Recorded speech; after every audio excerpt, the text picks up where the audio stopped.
Hindi na niya napigilan yung kanyang reaksyon na hindi nakita yung kanyang anak.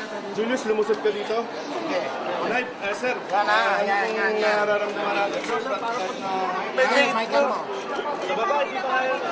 Sir, harap lang tayong mali, sir. Dito yan. Ano pong pakiramdam natin, sir? Sakit na masakit ko. Sir, anong nararamdaman na, sir? Masakit na masakit po, Lucas. Ginawa nilang criminal work. Kaya naman po kasalanan. Bakit hindi nila pinakita sa amin? Ano kung gusto niyo sana mangyari kanina? Gusto po namin maakap siya.